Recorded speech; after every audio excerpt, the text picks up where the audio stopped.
नमस्ते, स्वागत छ तपाईलाई मेरो युट्युब च्यानलमा।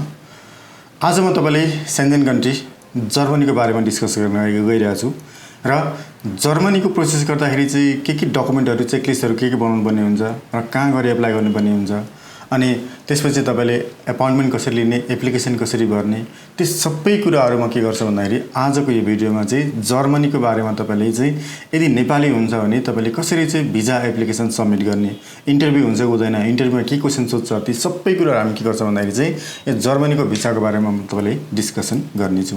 सबैभन्दा सुरुमा के गर्नुस् भन्दाखेरि मेरो वेबसाइटमा जानुस्, गुगलमा जानुस्, पहिले यात्रा फर फन टाइप गर्नुस्। यात्रा फर फन टाइप गरिसकेपछि तपाईले मेरो चाहिँ वेबसाइटमा भिजिट गर्नुहुन्छ। वेबसाइटमा भिजिट गर्दाखेरि चाहिँ मैले भिजा युरोप राखिदिएको छ। यहाँ सबै कन्ट्री तपाईले फेज मैले बनाइसकेको छ।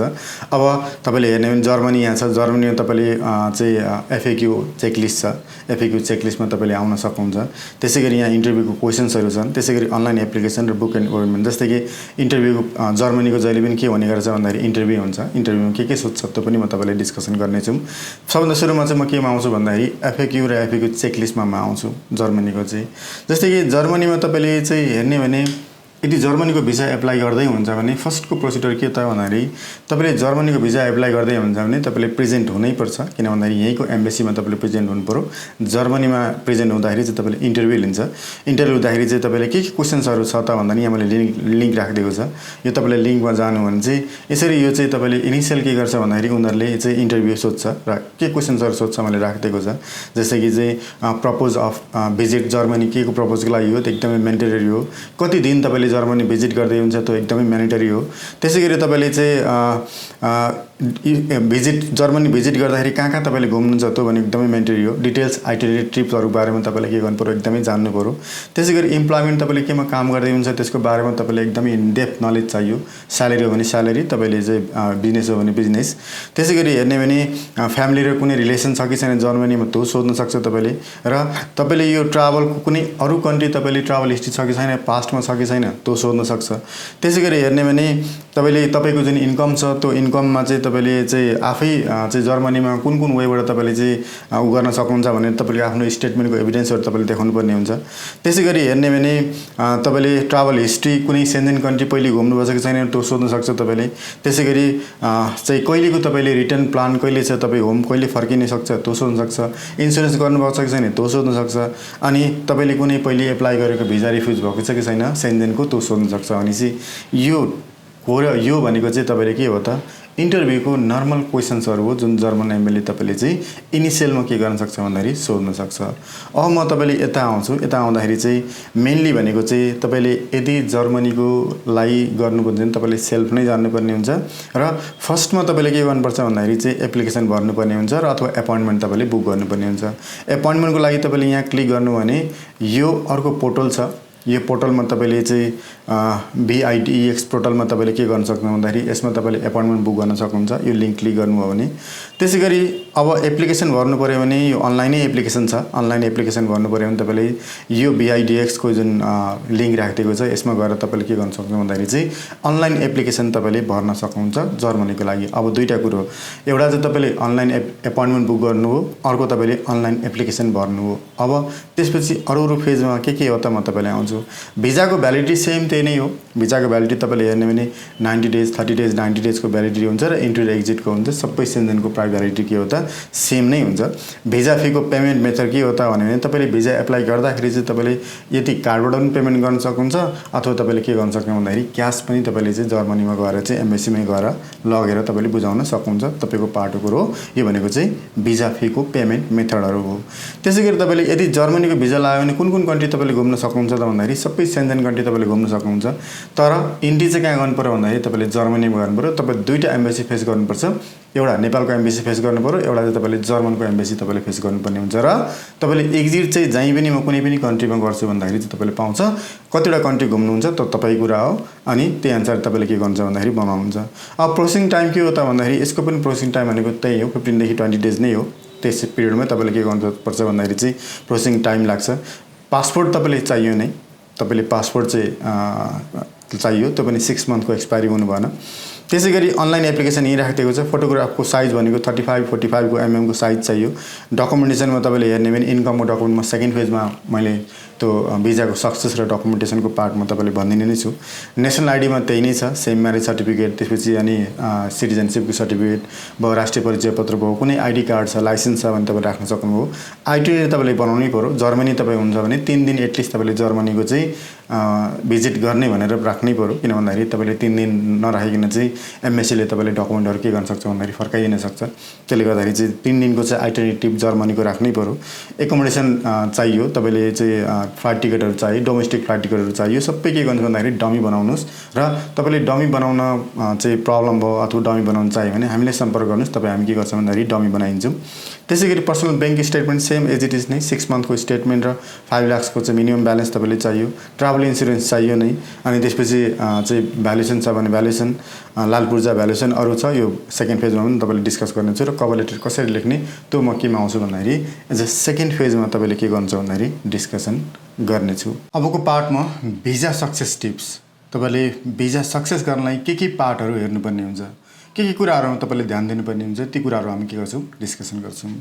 सबभन्दा सुरुमा त भिजा कसरी सक्सेस हुन्छ भन्दाखेरि एज फ्याक्टर हेर्छन्। एज फ्याक्टरमा तपाईँले हेर्ने भने 25 देखि यदि 30 वर्षको एज तपाईँ हुनुहुन्छ भने 30% को चान्सेस हुन्छ। एकदमै कम चान्सेस भनेको चाहिँ कम एजको लागि तपाईँले टुरिस्ट भिजा एप्लाई गर्दाखेरि अथवा भिजिटर भिजा एप्लाई गर्दाखेरि तपाईँले चान्सेस के हुन्छ एकदमै कम हुन्छ। त्यसै गरी 30 to 40 को 50%, 40 to 50 एजको 70% र 50 to 60 यदि 50 इयर्स एबोभ हुनुहुन्छ तपाईँले टुरिस्ट भिजा अथवा भिजिटर भिजा एप्लाई गर्दै हुन्छ भने 90% को चान्सेस के हुन्छ भन्दाखेरि तपाईँले एज फ्याक्टरले के गर्छ चाहिँ डिटरमाइन गर्छ। भनेपछि फर्स्ट फ्याक्टर भनेको तपाईँले के हो त एज फ्याक्टर। तपाईँको एज कति छ त्यही अनुसारले के गर्छ भन्दाखेरि एमएससीले भिजा इमिग्रेसनले चाहिँ के गर्छ भन्दाखेरि हेर्छन्। अर्को भनेको चाहिँ तपाईँले ट्राभल हिस्ट्री। यदि ट्राभल हिस्ट्री तपाईँसँग छैन भने बेटर तपाईँले के हुन्छ भने तपाईँले ट्राभल हिस्ट्री बनाउनुहोस् अनि त्यसपछि के गर्नुहोस् भन्दाखेरि एप्लाई गर्नुहोस्। र ट्राभल हिस्ट्री नभइकन पनि तपाईँले के गर्दैन भन्दा के गर्छ भन्दाखेरि चाहिँ भिजा नदिने होइन, दिन्छ, तर सक्सेस रेसियो के हुन्छ यसको एकदमै कम हुन्छ। त्यसले गर्दाखेरि चाहिँ यदि ट्राभल हिस्ट्री छैन भने तपाईँले बेटर के हुन्छ भन्दाखेरि तपाईँले ट्राभल हिस्ट्री भनेको चाहिँ यदि वरिपरिको एसियन कन्ट्रीहरू जस्तै कि तपाईँले ब्याङ्कक जानुभयो भने त्यही साइडमा म्यानमार छ, त्यही साइडमा तपाईँले लाओस छ, त्यही साइडमा भियतनाम छ, त्यही तपाईँले के छ अर्को भनेको चाहिँ कम्बोडिया छ। भनेपछि तपाईँले यहाँबाट डाइरेक्ट फ्लाइट ब्याङ्कक लिनुहोस् अनि त्यसपछि तीनवटा कन्ट्री तपाईँले भिजिट गर्नुहोस् अथवा तपाईँले कम्बोडिया भिजिट गर्नुहोस्, भियतनाम भिजिट गर्नुहोस्, लाओस भिजिट गर्नुहोस् र म्यानमार भिजिट गर्नुहोस्। त्यो भनेको के त भन्यो भने बसबाटै तपाईँले के गर्न सक्नुहुन्छ भिजिट गर्न सक्नुहुन्छ। अनि चाहिँ ट्राभल हिस्ट्री पनि के हो त एकदमै एउटा इम्पोर्टेन्ट पार्ट हो। तपाईँले बेटर हुन्छ तपाईँले ट्राभल हिस्ट्रीको लागि। र होइन म युरोएसिया अथवा अलिकति राम्रो कन्ट्रीमा जान्छु भन्दाखेरि सबभन्दा बढी दिने भनेको चाहिँ तपाईँले फ्याट्ट भिजा पाउने भनेको तपाईँले उतातिर जानुभयो, जर्जिया जानुभयो, जर्जिया तपाईँले जान सक्नुहुन्छ। त्यसै गरी टर्की जान सक्नुहुन्छ, त्यसै गरी रसिया जान सक्नुहुन्छ, त्यसै गरी यतातिर बाकु जान सक्नुहुन्छ। र एसियन कन्ट्रीहरू तपाईँले राम्रो कन्ट्री भनेको चाहिँ नर्थ कोरिया जान सक्नुभयो, साउथ कोरिया जान सक्नुभयो। र तपाईँले अर्को भनेको चाहिँ जापान तपाईँले जान सक्नुभयो, हङकङ जान सक्नुभयो, ताइवान जान सक्नुभयो। अनि चाहिँ यी कन्ट्रीहरू दुबई भयो, यतातिर ओमन भयो, अहिले साउदी अरब जुन गइरहेछ त्यो जान सक्नुहुन्छ। अनि चाहिँ इजिप्टहरू भयो। तपाईँले कुनै पनि ट्राभल हिस्ट्री छ भने के हुन्छ भन्दाखेरि तपाईँले चाहिँ बेटर हुन्छ तपाईँले एप्लाई गर्नुभन्दा युरोप अथवा कुनै राम्रो कन्ट्री एप्लाई गर्नुभन्दा अगाडि ट्राभल हिस्ट्री चाहिँ के हो त एकदमै बेटर हो। त्यसै गरी इन्कम सोर्समा तपाईँले हेर्ने भने हामी इन्कम सोर्सको अझै डिस्कसन गर्छौँ। हाई इन्कम सोर्स हुनुपर्छ। जति धेरै इन्कम सोर्स भयो त्यति धेरै के हुन्छ भन्दाखेरि चाहिँ तपाईँले भिजा लाग्ने चान्सेस के हुन्छ एकदमै हाई हुन्छ। र नेटवर्थ तपाईँको हुनु पर्यो। नेटवर्थमा म तपाईँलाई आउँदैछु। नेटवर्थमा तपाईँले के चाहियो भन्दाखेरि तपाईँको भ्यालुएसन रिपोर्ट तपाईँले एकदमै प्रपर्टी भ्यालुएसन भएको प्रपर्टी धेरै भएको चाहिन्छ। त्यसै गरी तपाईँले हेर्ने भने एफडी छ भने एफडी राख्नुहोस्। त्यसै गरी हेर्ने भने सेयरको छ भने सेयरको प्लेस गर्नुहोस्। भनेपछि यी कुराहरू चाडबाट भनेको एकदमै चाहिँ इम्पोर्टेन्ट फ्याक्टर हो। भनेपछि age factor, travel history, income source र नेटवर्थ पनि के हो त एकदमै इम्पोर्टेन्ट हो। अब म अर्को पार्टमा तपाईँले इन्कमको पार्टमा आउँदाखेरि चाहिँ सबभन्दा सुरुमा इन्कम देखाउँदाखेरि तपाईँले के इन्कम छ, स्यालेरी छ कि, बिजनेस छ कि, रेन्टल इन्कम छ कि अथवा पेन्सन छ, तपाईँको पार्टको कुरा हो। तपाईँको आफ्नो आफूले इन्कम के गर्नुहोस् भन्दाखेरि एनालाइज गर्नुहोस्। यदि तपाईँको स्यालेरी इन्कम हो भने फर्स्टमा तपाईँले के हुन्छ भन्दाखेरि चाहिँ एनुअल इन्कम सर्टिफिकेट तपाईँले निकाल्नुपर्ने हुन्छ अथवा कुन कम्पनीमा तपाईँले काम गर्दै हुन्छ त्यो कम्पनीबाट चाहिँ तपाईँले सर्टिफाई गर्नुपर्ने हुन्छ मेरो इन्कम यति हो भनेर। त्यसै गरी त्यही कम्पनीबाट तपाईँले के गर्नु पर्यो भन्दाखेरि एक्सपिरियन्स सर्टिफिकेटहरू पनि तपाईँले चाहिँ निकाल्नुपर्ने हुन्छ। त्यसै गरी अर्को भनेको चाहिँ लिभ एप्रुभल सर्टिफिकेट हो, एकदमै म्यान्डेटरी हो। तपाईँले फर्स्टमा चाहिँ म कुन डेटको प्लानिङ गर्दैछु, जस्तै कि तपाईँले कुन डेटको प्लानिङ गर्दै हुन्छ 9 9 डेज हो कि 10 डेज हो कि अथवा 6 डेज हो, के डेजको प्लानिङ गर्दै हुन्छ र कहिले प्लानिङ गर्दै हुन्छ, त्यो कुरो तपाईँले के गर्नु पर्यो भन्दाखेरि पहिले क्लियर हुनु पर्यो। र भिजा एप्लाई गर्नुभन्दा अगाडि नै तपाईँले के गर्नु पर्यो, डेटको फाइनल गर्नु पर्यो। डेटको फाइनल गरेपछि त्यो एप्रुभल त्यो टाइम पिरियडबाट तपाईँले के गर्नु पर्यो भन्दाखेरि कम्पनीले चाहिँ यो पर्सन चाहिँ यति यति लिभ हुँदाखेरि पनि कम्पनीलाई कुनै अब्जेक्सन छैन भनेर नो अब्जेक्सन लेटर अथवा स्यालेरी लिभ एप्रुभल सर्टिफिकेट तपाईँले के गर्नुहुन्छ, कुनै तपाईँको कम्पनीको एचआरबाट के गर्नु पर्यो, सर्टिफाई गर्नु पर्यो। अर्को भनेको इन्कम ट्याक्स रिटर्न, आइआरडी भन्छ। तपाईँको ट्याक्स दुईवटा पार्ट छ। यदि तपाईँको ट्याक्सेबल इन्कम हो, यदि तपाईँ स्यालेरी तिर्दै हुन्छ, टिडिएस तिर्दै हुन्छ भने तपाईँले दुई ठाउँबाट तपाईँले ट्याक्सको लिन सक्नुहुन्छ। एउटा त तपाईँले आइआरडीबाटै अथवा तपाईँले चाहिँ राजस्वबाटै तपाईँले लिन सक्नुभयो। त्यहाँ जानु भने तपाईँले एनुअली के गर्छ भन्दाखेरि तपाईँले यति ट्याक्स तिरेको भनेर तपाईँले एउटा सर्टिफिकेट दिन्छ आइआरडीले, ट्याक्स क्लियरेन्स सर्टिफिकेट दिन्छ तपाईँले आइआरडीले। अथवा होइन तपाईँले आइआरडी जान अप्ठ्यारो लाग्यो भने तपाईँले कम्पनीमा के गर्नुहुन्छ भन्दाखेरि प्रत्येक महिना जुन टिडिएस तिरेको हुन्छ त्यो रिसिपहरू, त्यो स्टेटमेन्ट के गर्छ कम्पनीले प्रोभाइड गरिदियो अथवा कम्पनीले त्यो डिपोजिट गरेको सबै कुराहरू इन्क्लुड गरिदियो भने त्यो पार्टमा पनि तपाईँले के गर्न सक्नुहुन्छ, एप्लाई गर्न सक्नुहुन्छ। अनि चाहिँ आइआरडी जाँदा पनि भयो अथवा तपाईँले के गर्नु पर्यो भन्दाखेरि चाहिँ कुनै पनि कम्पनीमा जुन काम गर्दै हुन्छ त्यो कम्पनीले ट्याक्स सर्टिफाई गर्दा पनि तपाईँले चाहिँ एक्सेप्ट गर्छ। अनि चाहिँ दुईवटा पार्टबाट तपाईँले लिन सक्नुभयो। त्यसै गरी 3 मन्थको स्लिप अनिवार्य हो, म्यान्डेटरी हो। तपाईँले प्रत्येक 3 महिनाको स्लिप चाहिँ तपाईँले त्यहाँ दिनुपर्ने हुन्छ। र स्टाफ आइडी कार्ड छ भने आइडी कार्ड दिनुहोस्, र भिजिटिङ कार्ड छ भने तपाईँले के गर्नुहोस् भन्दाखेरि चाहिँ भिजिटिङ कार्ड र इम्प्लोइमेन्ट के गर्नुहोस् भन्दाखेरि कन्ट्र्याक्ट तपाईँसँग छ भने त्यो पनि के गर्नुहोस्, दिनुहोस्। भनेपछि यो यदि स्यालेरी इन्कम छ भने तपाईँले यो के भयो त म्यान्डेटरी हो, तपाईँले प्रोभाइड गर्नुपर्ने हुन्छ तपाईँले भिजा सबमिसन गर्दाखेरि चाहिँ। त्यसै गरी अर्को तपाईँले हेर्ने भने यदि होइन तपाईँसँग प्रपर्टी रेन्टल इन्कम छ भने तपाईँले के चाह्यो त भन्दाखेरि तपाईँले धनी पूर्जा नोटरी सर्टिफाई गर्नु पर्यो, इङ्ग्लिसबाट ट्रान्सलेटेड हुनुहुन्छ। तपाईँसँग चाहिँ अब घरको नक्सा, घरको चाहिँ एप्रुभल सर्टिफिकेट छ भने त्यो प्रोभाइड गरिदिनुहोस्। त्यसै गरी हेर्ने भने तपाईँले ट्याक्स तिर्नुभएको छ कुनै पनि नगरपालिका, गाउँपालिका जहाँ ट्याक्स तिर्नुभएको छ, तपाईँले चाहिँ घर बहाल कर जहाँ तिर्नुभएको छ अथवा जहाँ ट्याक्स तिरिराख्नुभएको छ अथवा रेन्टल ट्याक्स तपाईँले जहाँ तिर्नुहुन्छ त्यो ट्याक्स तपाईँले के गर्नु पर्यो भन्दाखेरि चाहिँ त्यो ट्याक्सको रिसिप्ट चाहियो। र अर्को भनेको चाहिँ सबैभन्दा बेटर चाहिँ तपाईँले जुन रेन्टल इन्कम छन् त्यो रेन्टल इन्कम चाहिँ ब्याङ्कमा गएको अथवा ब्याङ्क खातामा गएको भयो भने चाहिँ अझ के हुन्छ भन्दाखेरि तपाईँलाई एकदमै बेटर हुन्छ। अनि चाहिँ यदि तपाईँले रेन्टल इन्कम छ भने पनि त्यही हो, पेन्सन इन्कम छ भने पनि त्यही हो। पेन्सन इन्कममा तपाईँले पेन्सन पट्टाको तपाईँले चाहिँ कपी चाहियो, इङ्ग्लिसमा छ भने छ, होइन भने नेपालीमा छ भने तपाईँले नोटरी गर्नु पऱ्यो। र तपाईँले पेन्सनको के गर्नु पऱ्यो भन्दाखेरि स्टेटमेन्ट तपाईँले चाहिँ प्रोभाइड गरिदिनु पऱ्यो। भनेपछि यदि पेन्सन इन्कम छ, रेन्टल इन्कम छ भने यो डकुमेन्ट तपाईँले के गर्नुपर्ने हुन्छ भने प्रोभाइड गर्नुपर्ने हुन्छ। अब तपाईँसँग होइन मसँग चाहिँ बिजनेस हो, म यता प्रोप्राइटरसिप फर्ममा छु भन्यो भने तपाईँले के चाहियो त भन्दाखेरि प्रोप्राइटरसिपको प्यानको कपी चाहियो, प्रोप्राइटरसिपको बिजनेसको कपी चाहियो। अथवा तपाईँले केमा रजिस्टर गरिदिन्छ, घरेलुमा छ कि वाणिज्यमा छ कि अथवा नगरपालिकामा छ भने नगरपालिकामा सर्टिफिकेट चाहियो, वाणिज्य घरेलुको पनि चाहियो। अथवा प्यान कपी पनि के गर्नु पर्यो भन्दाखेरि नोटरी गर्नु पर्यो, त्यो नोटरी के गर्नु पर्यो, सर्टिफाई गर्नु पर्यो।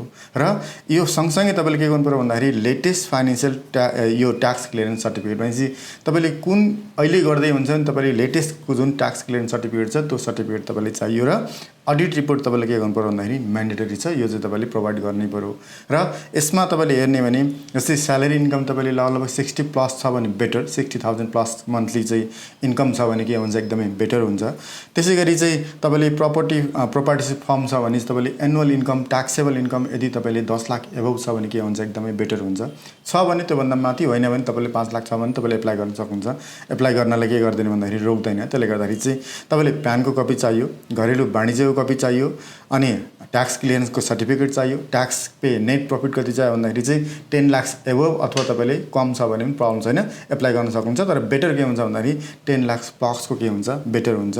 त्यसै गरी ट्याक्स क्लियरेन्स सर्टिफिकेट चाहियो र अडिट रिपोर्ट चाहियो। त्यसै गरी होइन अब म तपाईँले चाहिँ बिजनेसको चाहिँ कम्पनीमा मेरो रजिस्टर छ अथवा कम्पनी मसँग धेरै सेल होल्डर छ, म एकजना चाहिँ के हो पार्टनर हो, अथवा भने म के डकुमेन्ट चाहियो त भन्दाखेरि सेम यसमा पनि तपाईँले के दिनु पऱ्यो, प्यानको कपी प्रोभाइड गर्नु पऱ्यो, नोटराइज गर्नु पऱ्यो, कम्पनीको सर्टिफिकेट जुन दिएको हुन्छ त्यो कम्पनीको सर्टिफाई गर्नु पऱ्यो। अनि एमओए जुन प्रमाणपत्र निवाली हुन्छ त्यो निवाली पनि तपाईँले के गर्न सक्नुहुन्छ भन्दाखेरि दिन सक्नुहुन्छ। तपाईँ कुरा नदिँदा पनि केही फरक पर्दैन।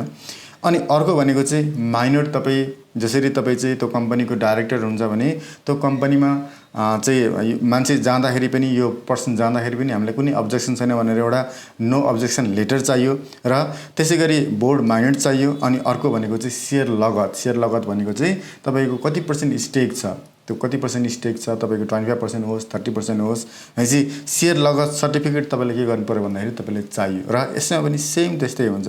सेम के हुन्छ भन्दाखेरि तपाईँले ट्याक्स तिर्नु हो, यदि लेटेस्ट ट्याक्स क्लियरेन्स सर्टिफिकेट चाहियो। अनि सर्टिफिकेटसँगै के चाहियो त भन्दाखेरि तपाईँले अझ अडिट रिपोर्ट चाहियो। अडिट रिपोर्टमा के हुनु पर्यो भन्दाखेरि बेटर तपाईँले चाहिँ 10 लाख एबोभ भएको पर चाहिँ, जस्तै कि चारजना पार्टनर छ भने तपाईँको भागमा फेरि 10 डिभाइड भयो कति आउँछ भन्दाखेरि 25% को मात्रै आउँछ। अनि चाहिँ त्यो हेर्नुहोस्, त्यो हेरेर तपाईँले के गर्नुहोस् भन्दाखेरि चाहिँ आफ्नो डकुमेन्टहरू के गर्नुहोस् भन्दाखेरि एकदमै इन्ट्र्याक्ट गरेर तपाईँले चाहिँ दिनुपर्ने हुन्छ। अनि चाहिँ salary, rental income, pension income, proprietorship firm र अर्को के हुन्छ भन्दाखेरि कम्पनीको तपाईँले इन्कम देखाउन सक्नुहुन्छ कुनै पनि एप्लाई गर्दाखेरि चाहिँ। अब सेकेन्डमा तपाईँले हेर्दाखेरि चाहिँ आइटेनरी बनाउँदाखेरि चाहिँ जस्तै कि कुन कन्ट्री तपाईँले एप्लाई गरिदिन्छ, सेन्जेन कन्ट्री होस् अथवा अस्ट्रेलिया, क्यानाडा, जुनसुकै कन्ट्री होस् तपाईँले एप्लाई गर्दाखेरि चाहिँ तपाईँले जस्तै कि कुनै पनि सेन्जेन कन्ट्री तपाईँले एप्लाई गर्नुभयो, फ्रान्सकै लागि एप्लाई गर्नुभयो भने कम्तीमा 3 दिन तपाईँले त्यहाँ स्टे गरेको फर्स्ट जहाँ इन्ट्री हुन्छ जहाँको भिजा तपाईँले एप्लाई गर्दै हुन्छ। फ्रान्स गर्नु भने फ्रान्स 3 दिनको त्यहाँ तपाईँको आइटेनरी हुनै पर्यो म्यान्डेटरी। जस्तै कि तपाईँले स्विजरल्यान्ड बनाउँदै हुन्छ नि, स्विजरल्यान्ड 3 दिनको तपाईँले घुम्नै पर्यो। यदि तपाईँले चाहिँ नेदरल्यान्डको बनाउँदै हुन्छ भने नेदरल्यान्ड 3 दिन घुम्नै पर्यो। भनेपछि 3 दिन के हुन्छ भन्दाखेरि म्यान्डेटरी हुन्छ। र आइटेनरी बनाउँदाखेरि एकदमै के गर्नु पर्यो भन्दाखेरि तपाईँले कुन कुन कन्ट्री भिजिट गर्ने सबै पार्टहरू तपाईँले के गर्नु पर्यो इन्क्लुड गर्नुपर्ने हुन्छ। अर्को भनेको रिजर्भेसन फ्लाइट टिकट, यो भनेको डमी प्रोभाइड गर्नुपर्ने हुन्छ। तपाईँले यो पनि डमी प्रोभाइड गर्नुपर्ने हुन्छ। र यसमा तपाईँले हेर्दाखेरि चाहिँ फ्लाइट टिकट तपाईँले राख्नै पर्यो। र भित्रको जस्तै तपाईँले फ्रान्सबाट चाहिँ इटली जाँदै हुन्छ अथवा फ्रान्सबाट ब्रुसेल जाँदै हुन्छ, फ्रान्सबाट तपाईँले नेदरल्यान्ड जाँदै हुन्छ भने तपाईँ त्यो भित्रको डोमेस्टिक जुन छ फेयर छ त्यो बसको फेयरबाट जाँदै हुन्छ कि कुनको फेयरबाट जाँदै हुन्छ त्यो पनि के हो त एकदमै मेन्टेरी हुन्छ। धेरैले के गर्छन् भन्दाखेरि फ्लाइटको टिकट दिनुहुन्छ, होटल दिनुहुन्छ, आइटेनरी दिनुहुन्छ, तर त्यतिले मात्रै के हुँदैन भन्दाखेरि एभाइलेबल हुँदैन, राम्रो हुँदैन। त्यो तपाईँले के गर्नुपर्ने हुन्छ भन्दाखेरि भित्रको जुन टिकटहरू छन् त्यो टिकटहरू पनि तपाईँले के गर्नु पर्यो भन्दाखेरि प्रोभाइड गर्नुपर्ने हुन्छ। प्रोभाइड गर्दाखेरि तपाईँले डमी नै प्रोभाइड गर्नुहोस्, तर पनि के गर्नुहोस् भन्दाखेरि उनीहरूलाई चाहिँ यो ठाउँमा यो टाइममा म तपाईँले के गर्छु ट्राभल गर्छु, यो सबै कुराहरू के गर्छ मिल्नुपर्ने हुन्छ। अर्को भनेको चाहिँ एकोमोडेसन जुन होटलहरू छन् त्यो होटलहरू तपाईँले अगाडि नै बुकिङ भएको हुनु पर्यो। भनेपछि डमीमै तपाईँले के गर्नु पर्यो भन्दाखेरि तपाईँले देखाउनु पर्ने हुन्छ। र डमी छ भने तपाईँले के हो त तपाईँले होटलहरू पनि के गर्नु पर्यो यो बुकिङ गर्न सक्नुभयो। त्यसै गरी अर्को भनेको चाहिँ पर्सनल स्टेटमेन्ट। तपाईँले कतिले कन्फ्युजन के छ भने बिजनेसको दियो भने बिजनेसको स्टेटमेन्ट त दिनैपर्छ, तर पर्सनल स्टेटमेन्ट तपाईँले चाहियो। पर्सनल स्टेटमेन्ट तपाईँले के हो त म्यान्डेटरी हो। र 6 मन्थको तपाईँले स्टेटमेन्ट चाहियो, मिनिमम तपाईँले 6 मन्थको स्टेटमेन्ट चाहियो। र इन्डिङ ब्यालेन्स तपाईँले कति चाहियो भन्दाखेरि 5 लाख एबभको तपाईँले के चाहिन्छ त भन्दाखेरि इन्डिङ ब्यालेन्स तपाईँले देखाउनु पर्ने हुन्छ। यो चाहिँ मिनिमम हो, 5 लाख चाहिँ तपाईँले राख्नै पर्ने हुन्छ। र सँगसँगै तपाईँले के गर्नु पर्यो भन्दाखेरि यसको ब्यालेन्स सर्टिफिकेट तपाईँले पनि के गर्नु पर्यो बनाउनु पर्यो। भनेपछि ब्यालेन्स सर्टिफिकेट पनि चाहियो, ब्याङ्क स्टेटमेन्ट 6 मन्थको चाहियो। र 6 मन्थको चाउँदाखेरि चाहिँ तपाईँले 5 लाखको चाहिँ इन्डिङ ब्यालेन्स चाहिन्छ। यसमा धेरैले के गर्छ भन्दाखेरि आज डिपोजिट गर्ने, भोलि निकाल्ने, भोलि स्टेटमेन्ट निकाल्ने, तपाईँले पैसा निकाल्दा पनि केही फरक पर्दैन। त्यो भोलिको डेटको के गर्नुहुन्छ भन्दाखेरि तपाईँले इन्डिङ ब्यालेन्स चाहिँ स्टेटमेन्ट निकाल्नुहोस्। र स्टेटमेन्ट निकालेर तपाईँले के गर्नुहोस् भन्दाखेरि चाहिँ यो पार्टमा तपाईँले देखाउनु पर्ने हुन्छ। अर्को भनेको तपाईँले म्यान्डेटरी भनेको चाहिँ ट्राभल इन्सुरेन्स छ। ट्राभल इन्सुरेन्स तपाईँले गर्नै पर्यो। 30,000 युरोको तपाईँले के गर्नुपर्ने हुन्छ भन्दाखेरि चाहिँ ट्राभल इन्सुरेन्स तपाईँले देखाउनु पर्ने हुन्छ। त्यो ट्राभल इन्सुरेन्स के हो त एकदमै म्यान्डेटरी हो सेन्जेन कन्ट्रीबाट। कुनै कन्ट्रीको लागि म्यान्डेटरी छैन, कुनै कन्ट्रीको लागि के छ म्यान्डेटरी छ, तर सेन्जेनको लागि हरेक कन्ट्रीको लागि के छ म्यान्डेटरी नै छ। भनेपछि तपाईँले सेन्जेनको लागि एप्लाई गर्दै हुन्छ भने तपाईँले 30,000 को चाहिँ युरो बराबरको चाहिँ तपाईँले ट्राभल इन्सुरेन्स चाहिँ म्यान्डेटरी यो गर्नै पर्यो। अर्को भनेको चाहिँ तपाईँले प्रोपर्टी भ्यालुएसन चाहिन्छ त भन्यो भने तपाईँले म्यान्डेटरी छैन, तपाईँले नदिँदा पनि केही फरक पर्दैन। तर यदि तपाईँ फर्स्टमा एप्लाई गर्दै हुन्छ, यदि तपाईँ फर्स्टमा टुरिस्ट भिसा एप्लाई गर्दै हुन्छ भने तपाईँले के हुन्छ भन्दाखेरि बेटर तपाईँले के गर्नुहोस् भन्दाखेरि चाहिँ प्रपर्टी भ्यालुएसन तपाईँले दिनुहोस्। प्रपर्टी भ्यालुएसनमा तपाईँले लाल पूर्जाको ट्रान्सलेटेड कपी चाहियो नै। प्रपर्टी भ्यालुएसन तपाईँले कोसँग गराउन सक्नुहुन्छ भन्दाखेरि एउटा त वडा हुन्छ अथवा नगरपालिका अथवा मा गर्न सक्नुभयो, अर्को भनेको इन्जिनियरबाट तपाईँले गर्न सक्नुभयो भने चाहिँ दुईवटा अप्सन हुन्छ। तपाईँले एउटा वडाबाट पनि गर्न सक्नुभयो भ्यालुएसन, एउटा चाहिँ तपाईँले केबाट गर्न सक्नु भन्दाखेरि इन्जिनियरबाट तपाईँले भ्यालुएसन गर्न सक्नुभयो भनेपछि बेटर तपाईँले प्रपर्टी भ्यालुएसन गर्दाखेरि चाहिँ वडाबाट नभएर तपाईँले केबाट गर्नुहोस् भन्दाखेरि चाहिँ प्रपर्टी भ्यालुएसन इन्जिनियरबाट गर्दाखेरि चाहिँ के हुन्छ, एकदमै बेटर हुन्छ। तपाईँले चाहिँ बेटर चाहिँ इन्जिनियरलाई के गर्नुहोस् भन्दाखेरि तपाईँले सपोर्ट लिनुहोस्।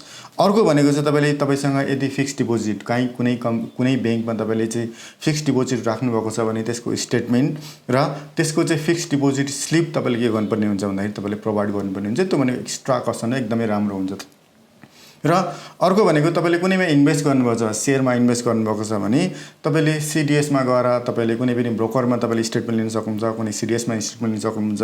र यसको पनि तपाईँले केमा लिन सक्नु भन्दाखेरि आइआरडीमा गएर ट्याक्स क्लियरेन्स सर्टिफिकेट पनि के गर्न सक्नु भन्दाखेरि चाहिँ सेयर इन्भेस्टमेन्टको तपाईँले लिन सक्नु भने चाहिँ तपाईँले चाहिँ यताबाट आइआरडीमा जाँदा नि भयो, राजस्व कार्यालयमा जाँदा पनि भयो, अथवा तपाईँले होइन म चाहिँ स्टेटमेन्ट लिन्छु भनेर तपाईँले सिडिएसमा जाँदा नि भयो भने चाहिँ तपाईँले क्यापिटल गेन ट्याक्सले चाहिँ आइआरडीबाट दिन्छ र तपाईँको स्टेटमेन्ट तपाईँको कति छ नेटवर्थ भनेर हेर्ने भने त्यो चाहिँ सिडिएस र तपाईँको ब्रोकरले के गर्छ भन्दाखेरि तपाईँले स्टेटमेन्ट दिन्छ। अनि चाहिँ दुईवटा पार्टमा तपाईँले के गर्न सक्नुहुन्छ भन्दाखेरि यो लेख्न सक्नुहुन्छ।